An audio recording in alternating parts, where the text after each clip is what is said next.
दोस्तों नमस्कार। मैं मुकेश कुमार, फिर से स्वागत है आपका मेरे चैनल में। अभी अपना बिहार सीरीज चल रहा है और अभी हम लोग 1950 के मध्य में हैं। अभी तक बिहार ने अपना एग्रीकल्चर रिफॉर्म कर लिया था। साथ ही साथ बिहार ने अपना इंजीनियरिंग कैपेबिलिटी गेन कर रहा था। बहुत सारे इंजीनियरिंग कॉलेज खोल चुके थे पूरे बिहार भर में, क्योंकि हमें तो इंडस्ट्रियल रेवोल्यूशन जो शुरू हुआ था इंग्लैंड के साथ, हमें उसके साथ कुछ आगे बढ़ना था तेज़ी से। अभी हमारा जो भारत का सेकंड 5 ईयर प्लानिंग शुरू हुआ था 1957 में, और इस दौर में देखेंगे कि जो वर्ल्ड वार 2 हुआ था तो उसके बाद से तेज़ी से हर यूरोप के शहर अपने आप को सुधारने में लगे हुए थे। शहर का जो टूटा फूटा था उसको भी सुधारने में लगे, साथ साथ इंडस्ट्री प्रोडक्शन के लिए भी लगे हुए थे। इसके लिए पूरे वहाँ पे सारे लोग का माइग्रेशन भी होता है गांव-गांव से शहरों में, तो सिटी प्लानिंग का भी नीड होता है, और उस दौर में बिहार ये सारा कैपेबिलिटी गेन कर रहा था। बिहार उस समय एक और बड़ा काम कर रहा था, पूरे देश के उद्योगों को निर्माण में मदद कर रहा था। जो पॉलिसी आई थी 1953 में शुरू हुई थी, फ्राइट इक्वलाइजेशन पॉलिसी। इस पॉलिसी के तहत क्या होता था कि आपके पास जो इंडस्ट्री के लिए जो रॉ मटेरियल के नीड्स है, जैसे कोल, आयरन है, स्टील है, सीमेंट है, इसको आप एसेंशियल आइटम में डालते हैं, जिसके कारण से इसका जो रेट्स था पूरे ऑल ओवर इंडिया में सेम हो जाता है। और इसके लिए सरकारें मदद करती हैं पूरे रॉ मटेरियल को हर पार्ट में भिजवाने के लिए, जैसे आज भी सरकार कर रही है। कोरोना काल में पूरे आप देखेंगे हेल्प कर रही है, सब्जियां ये सब पहुंचा रही हैं। और ये जो सारे रिच पार्ट थे, जो रिच स्टेट थे, तो वहाँ से सारे जाते हैं फेराइटी कॉलेज पॉल्यूशन के तहत सारे माइंस। और इसका बेनिफिट मिलता है नॉर्थ इंडियन को, साउथ वेस्ट इंडिया को और साउथ इंडियन स्टेट्स को। महाराष्ट्र और गुजरात सबसे ज़्यादा बेनिफिट उठाते हैं जो लोग। बट बिहार को इससे कोई समस्या नहीं था, ये दानवीर कर्ण की भूमि है और हम भारत निर्माण में लगे हुए, तो मुझे गौरव हो रहा था। बट जो लोग बिहार को इंसल्ट की भावना से देखते हैं, उन्हें समझना चाहिए कि आप जिस कार पे चलते हैं, जिस घर में रहते हैं, जिस ट्रेन पे चलते हैं, उसमें बिहार के बिना संभव नहीं था ये सब चीज़। तो किसी को आप इंसल्ट करने के पहले उसका इतिहास देख लीजिए। आज़ादी हुई थी और बिहार ने उसी समय एक और बड़ा काम कर दिया था। एक समस्या थी जो आज झारखंड है, उस समय दक्षिण बिहार था, वहाँ पे दामोदर नदी है। तो दामोदर नदी बिहार और बंगाल के लिए काफ़ी समस्या थी, तो वहाँ पे दामोदर वैली कॉरपोरेशन बनता है। ये इंडिया का फर्स्ट, आज़ाद भारत का first multipurpose river valley project होता है। मतलब शुरुआत बिहार का हुआ तो एक बहुत बड़े प्रोजेक्ट से शुरू होता है। और अब आपको लेकर चलूँगा मैं छोटानागपुर के पठारों पर। प्राकृतिक खूबसूरती के साथ ये धरती अपनी खनिज संपदाओं से भरी हुई है। आज भी इस पुण्य भूमि में पूरे भारत के उद्योग चल रहे हैं। बिना इस धरती के आप भारत के उद्योग का चलना एक सपना जैसा हो जाएगा। यहाँ पे पर्यटन के भी काफ़ी स्कोप थे, जो उतने बढ़ नहीं पाए हैं, चूँकि बिहारी अनस्टेबल हुआ तो उसके बाद नहीं बढ़ पाए। पहले थे काफ़ी लोग, पहले काफ़ी लोग रहते थे यहाँ पे, आते थे। और ये जो सारे बड़े बड़े माइंस थे, तो माइंस हमारे पास बहुत सारे थे, 40% माइंस ओनर तो हम लोग थे ही। और ये आपके पास अभी आपको लेकर चलता हूँ रांची में। रांची बेसिकली आपका था समर कैपिटल, ब्रिटिश टाइम से चल रहा था, समर कैपिटल था ब्रिटिश का। और यहाँ पे कुछ बड़ा होने वाला था। यहाँ पे आपके पास जो होने वाला था, आज़ाद भारत की सबसे बड़ी कंपनी एचईसी का जन्म हुआ था। एचईसी जो अपने आप में सबसे बड़ी कंपनी थी, जो एक इंटीग्रेटेड इंजीनियरिंग कॉम्प्लेक्स था। और कुछ कुछ जो इसके यूनिट्स थे जो वर्ल्ड में सबसे बिगेस्ट थे। और यहाँ पे मैकेनिकल सेक्टर की सारी प्रोडक्ट्स बनाए, सारी हैवी प्रोडक्ट्स बनाया जाता है, और इसने कितने सारी कंपनियों को खड़ा किया है। जब यहाँ पे लोग आते हैं, फिर काम करने के लिए आते हैं, बहुत समय तक रशियंस यहाँ पे काम कर रहे थे, क्योंकि रशिया और चेकोस्लोवाकिया जैसे देशों ने इसको खड़ा किया था। तो जब लोग आएंगे, पूरी दुनिया से आएंगे रहने के लिए, तो उनको रहने का भी था। तो यहाँ पे बहुत बेहतरीन टाउनशिप का निर्माण होता है। जैसे आप देखेंगे मेन रोड है, उसके बीच में रेसिडेंस है, तो बीच में आपके पास ग्रीन जोन्स हैं। और यहाँ पे हर तरह के घर बने थे, छोटे घर से लेकर के आपके बड़े घर, जिस जिस हर तबके के लिए बने थे घर। और यहाँ पे आपके पास प्ले ग्राउंड्स है, ग्रीन जोन्स हैं, सारे हैं। ऐसा नहीं है कि आपको आधा किलोमीटर दूर जाना बच्चों को खेलने के लिए, आपको शायद 100-200 मीटर पे ही आपके पास पार्क मिल जाएगा, फिर प्ले ग्राउंड मिल जाएंगे। ये ऐसा नहीं है कि आपके पास केवल फैंसी मैंने गोल्फ कोर्स बना दिया, नहीं। पहले प्रायोरिटी थी फंडामेंटल्स की, प्रायोरिटी थी बच्चों की, बच्चों के नीड्स की थी, इन सारी चीज़ों के ये सब पूरा टाउनशिप का निर्माण हुआ था। दूसरा एक शुरू होता है मैकॉन का। मैकॉन भी अपने आप में जो एक यूनिक ऑर्गेनाइजेशन था इंडिया का, एक कंसल्टेंसी फर्म थी, इंजीनियरिंग जो भारत सरकार की इंजीनियरिंग कंसल्टेंसी फर्म थी। और इसके भी जो टाउनशिप बनते हैं बहुत बेहतरीन खूबसूरत तरीके से, आपको फील होगा जैसे आप यूरोपीय देश में बैठे हुए हैं, रह रहे हैं। वैसे ही ये आपके जैसे एस जंक्शंस हैं जिससे एक्सीडेंट कम हो सके। आपको छोटे घर होते हैं, बड़े घर होते हैं, रो हाउस होते हैं, डुप्लेक्स होते हैं, ये सर्वेंट क्वार्टर्स भी उसमें हैं, सब बने होते हैं। वैसे स्टेडियम भी अंदर में है, और आपको गार्डन है और उसके सराउंडिंग में घर हैं। जैसे आजकल लोग बोलते हैं गार्डन फेसिंग कर रहे हैं, सारे गार्डन फेसिंग ही है, आपको सोचना ही है गार्डन फेसिंग का। यहाँ गार्डन फेसिंग इतना आजकल चल रहा है कि यहाँ पुणे, बैंगलोर में, गुड़गांव में गार्डन फेसिंग है, सब कुछ है। और अपना एक खूबसूरती के साथ बिहार पूरे भारत के लोगों को अट्रैक्ट कर रहा था। यहाँ पे पूरे भारत के लोग काम कर रहे थे। आपको ये मिनी इंडिया बन चुका था उस समय, एक अपने आप में एक देश था बिहार। साथ साथ बोकारो का जन्म होता है, और बोकारो में भी पूरे हिंदुस्तान से लोग आते हैं। जब आते हैं तो अपनी कला संस्कृति सब लेकर आते हैं। ये अभी तक खंबे देखेंगे जो उस 60 के दशक के खंबे अभी तक गिरे नहीं हैं। पता नहीं कितनी बिल्डिंगें दूसरी और गिर गई होंगी, मगर उस दौर की काम नहीं गया है। जैसे अयप्पा टेम्पल, सब लोग आए हैं तो अपनी कला संस्कृति सब लेकर के आए हैं।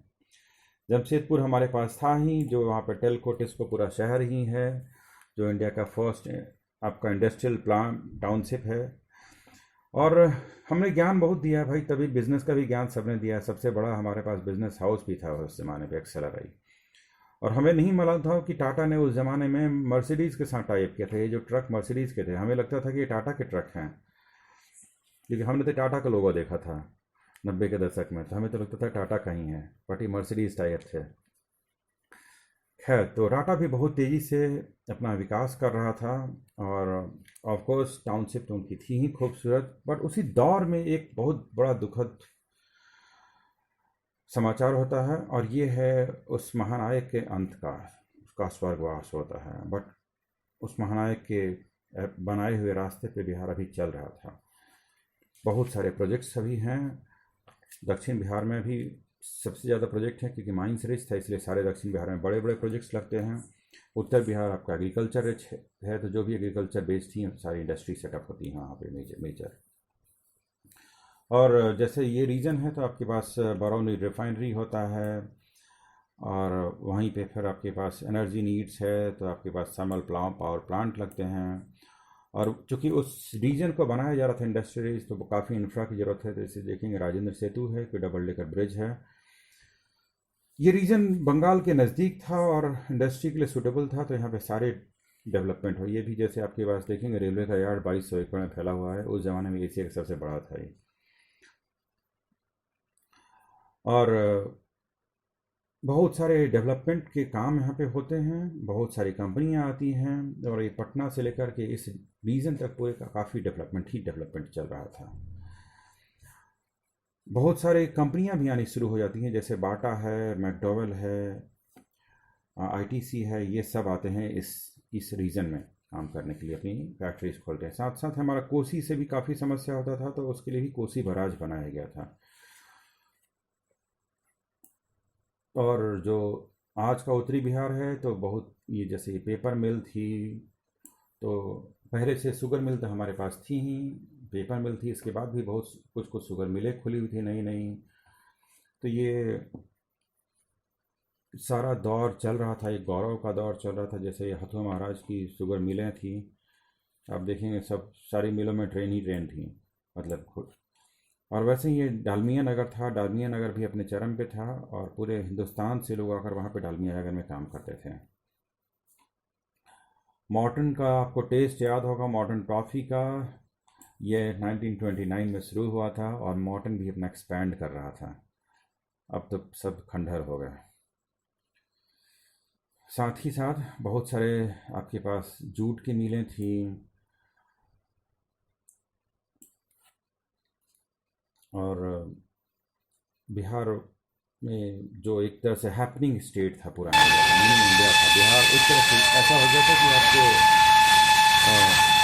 देश जैसा था बिहार उस समय।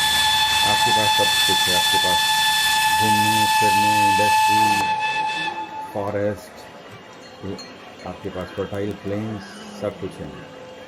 आपको किसी चीज़ का ज़रूरत नहीं थी। अब बस आप दे रहे थे भारत को, और पूरे भारत के लोग को अट्रैक्ट कर रहे थे, सारे टैलेंट को अट्रैक्ट कर रहे थे बिहार उस समय। और उसके बाद और भी आप हमने हम लोग हमारा ज़रूरत था पूरा एजुकेशन रिफॉर्म का। तो टेक्निकल एजुकेशन इंजीनियरिंग कैपेबिलिटी के बाद हमने बहुत सारे यूनिवर्सिटी खोले जाते हैं, जैसे रांची यूनिवर्सिटी होती है और भागलपुर यूनिवर्सिटी होती है, ऐसे बहुत सारे यूनिवर्सिटी खोले जाते हैं सब। और ये हम लगातार तेज़ी से आगे बढ़ रहे हैं, तो ये एजुकेशन रिफॉर्म भी काफ़ी सारा हो रहा है। बाद में यूनिवर्सिटियों का नाम चेंज किया जाता है, बहुत सारे हमारे जो महानायक थे उनके नाम पे आता है, जैसे ये बाबा साहब अम्बेडकर के नाम पे आता है, तो उनके नामकरण बदले जाते हैं। और हमें भी सौभाग्य मिला श्री बाबू के बनाए हुए उस कॉलोनी में रहने का, राजेंद्र नगर में रहने का। पहले तो समझ में नहीं आता था, जब मुंबई में रहा तब समझ में आया कि क्या हम लोग को क्या मिला है। आपको छोटे घर, बड़े घर, बंगले, खेलने के लिए तो इतने प्लेग्राउंड्स हैं कि आप पूछिए नहीं। आपको हम लोग को तो आधा किलोमीटर भी नहीं जाना पड़ता था, इतना खेलते थे। ये जैसे हमारे दोस्त थे इस घर में पीछे में रहते, तो केरल वेरल के सारे फ्रेंड थे, रहते थे। आपको बंगले थे, आपको सब कुछ था, जैसा घर चाहिए वैसा था। पूरा प्लान कॉलोनी था, एक तरह से आपको फील हो जैसे आप यूरोपियन प्लान कॉलोनी में जी रहे हैं। और बहुत अच्छे दिन थे, बचपन बहुत अच्छा गुजरा, खेलने कूदने में बहुत अच्छा। बहुत पिटाई होती थी खेलने के लिए भी। अभी हम लोग को बच्चों को धक्का देना पड़ता है खेलने के लिए। और ये 1967 का दौर आता है, बट ये शास्त्री जी का देहांत होता है। और उस दौर में पूरी राजनीति बदलती है पूरे भारत की। एक सेकंड जो जनरेशन का जो शुरू होता है पॉलिटिक्स। और यहाँ पे आपका जो बहुत लोगों का अभी तक मीडिया में आया है कि यहाँ परिवारवाद जो तेज हुआ था, गुटबाजी तेज हो गई थी कांग्रेस में। और उसी समय पता नहीं है कि क्या क्या हुआ, कुछ रीजनल पार्टियों को भी चस्का लग गया था, सत्ता का संघर्ष चल रहा था। और बिहार को मंजूर नहीं था डेमोक्रेसी में परिवारवाद, क्योंकि बहुत सारे जो महानायक थे जैसे श्री बाबू भी थे, तो उन्होंने अपने परिवार को नहीं आगे बढ़ाया। इतने सारे महान काम किए मगर कभी परिवार को नहीं आगे बढ़ाया। और वैसे ही बहुत सारे महान नेता थे जिन्हें परिवारवाद का नहीं था, इसलिए बिहार, तमिलनाडु, गुजरात जैसे स्टेट से बहुत स्ट्रांगली परिवारवाद की ओर के अगेंस्ट में खड़े हो रहे थे। उसी बीच में नक्सलिज्म का एंट्री होता है। श्री बाबू के रहते हुए कभी भी ऐसा, कभी भी कम्युनिस्टों का एंट्री नहीं हुआ था, क्योंकि अभी तो वो सब चीज़ों, हम लोग सैकड़ों वर्ष की गुलामी के बाद हम लोग आर्थिक और सामाजिक सुधार में लगे हुए थे, और सुधार को सुधारने में समय लगता था। अभी तो हमारा 20 साल हुआ था, बट ये वहाँ पे नक्सल एंट्री होता है और ये बहुत बड़ी समस्या बन जाती है। और ये पता नहीं है क्यों है कि भारत के इस रीजन में ही है, ईस्टर्न साइड में ही है, जबकि यही रीजन सबसे माइंस रिच है, और ये रीजन धीरे धीरे सारा डिक्लाइन हो जाता है। सबसे रिचेस्ट पार्ट सबसे आज हम लोग पुअरेस्ट हो जाते हैं फिर। खैर, जो भी होता है, बट ये समस्याएं हमारी बढ़ने लगी थी। अब मगर एक तरह से जो हमारे इंडस्ट्री खड़े थे तो हमारा डेवलपमेंट चालू था, तो हम लोग पता, आम जनता को पता नहीं चल रहा था इस चीज़ का, मगर बड़े बड़े जो लीडरशिप तौर पे ये सारी समस्याओं की फाइट हो रही थी। और ये जो धरती है हमारे गुरु गोविंद सिंह महाराज की, तो बिहार फिर से उन्हीं के रास्ते पे चलने लगा था अपने लोकतंत्र को बचाने के लिए। आम जनता को तो इसका ज़्यादा एहसास नहीं था, बट बहुत संघर्ष होते हैं उस समय पे लोकतंत्र के लिए। और कुछ आपको तस्वीर बताऊंगा अभी जो यहाँ की है, बाटा की है। मैं बाटा की तस्वीर इसलिए बता रहा हूँ कि अभी हम लोगों ने कुछ बहुत सारी चीज़ें बची थी। हमारा ग्राम स्वराज बचा था, हमारा बहुत सारा जो लॉस्ट इंडस्ट्री हुआ था लोगों का इंडस्ट्रियल रेवोल्यूशंस के कारण, उन समाजों का, उसको हमें रीस्टोर करना था, जो अभी इतनी तेज़ी से संभव नहीं था, बट हो रहा था उस डायरेक्शन में काम। जैसे बाटा भी एक चेक रिपब्लिक के चरमकार हैं, और आज इनका पूरा दुनिया में व्यापार चल रहा है। बाटा के सारे स्टोर मिलेंगे पूरी दुनिया में। आशा करता हूँ हमारे भी चरमकार भाइयों का पूरी दुनिया में ऐसा ही गौरवमय इतिहास रचे।